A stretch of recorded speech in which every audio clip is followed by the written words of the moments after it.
4월 2일 국회 본회의에서 마은혁 헌법재판관 임명 촉구 결의안이 의결되었습니다. 하지만 국힘 의원들은 해당 결의안에 대해 반대 토론을 요구하고 투표를 거부하며 자리를 나가는 등의 태도를 보였습니다. 국회가 선출한 국민을 헌법재판관으로 임명하지 않은 것은 명백한 위헌이자 위법입니다. 그렇다면 국민의힘은 왜 마은혁의 재판관 임명을 피하는 것일까요? 알아보겠습니다.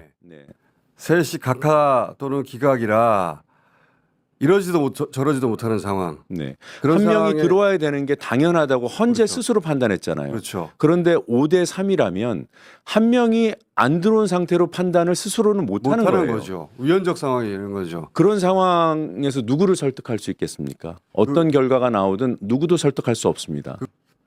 무엇이 가장 핵심적인 모순인가? 그건 마은혁 임명 거부죠. 저들이 단식까지 하고 못하게 했던 게 뭐예요? 딱 하나예요. 마은혁 임명이에요. 임명하지 말라고. 그리고 더불어민주당 문화예술 비례대표 국회의원 강유정입니다.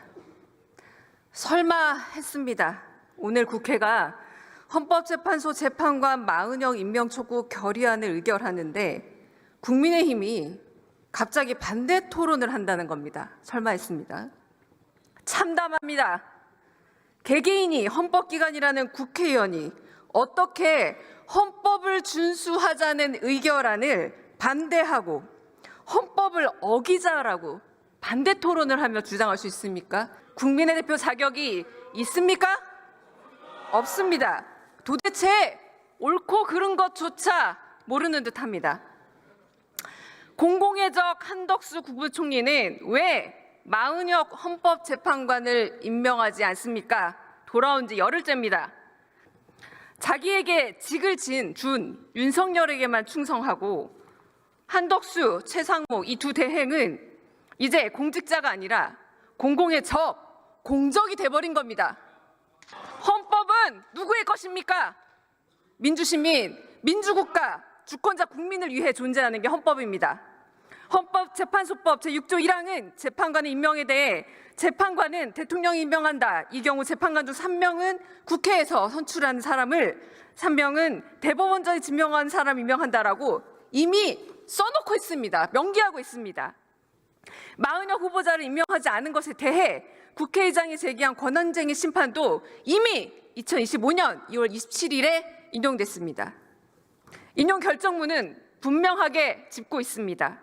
최상목 권한대행이 마 후보자를 임명하지 않은 것은 국회 권한을 침해한 행위다라고 말입니다. 오늘이 며칠입니까? 2025년 4월 2일입니다. 임명 동의안이 통과된 지 98일째입니다.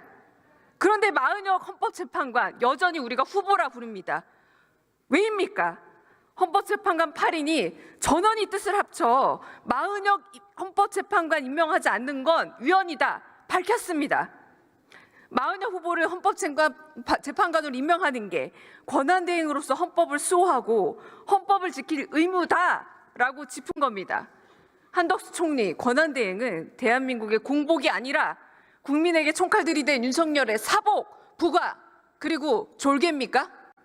왜 지엄한 헌법은 무시하고 직무정지된 윤석열만 바라보고 있습니까? 대통령 권한대행이란 자들이 헌법의 울타리에 개구멍을 만들어서 누구는 되고 누구는 안 된다고 마음대로 갖고 놉니다. 세 분의 후보자 중 자기 멋대로 두 사람을 자기 취향대로 임명했습니다. 최상목이 법 위에 있습니까? 한덕수 권한대행은 또 어떻습니까? 헌재 직무복귀 결정은 날름 먹었습니다. 임명하라는 결정은 모르는 척, 안 들리는 척, 안 보이는 척 헌법을 준뭉개고 있습니다. 이 두 사람이 헌법재판소와 헌법, 법률 무시하는 동안 뭐 하셨습니까? 무려 100일 가까이 됩니다. 뭐 하고 있었습니까? 수많은 국민들이 생업을 잡고 거리에서 윤석열 파면을 외치고 마은혁 재판관 임명 외치고 있습니다.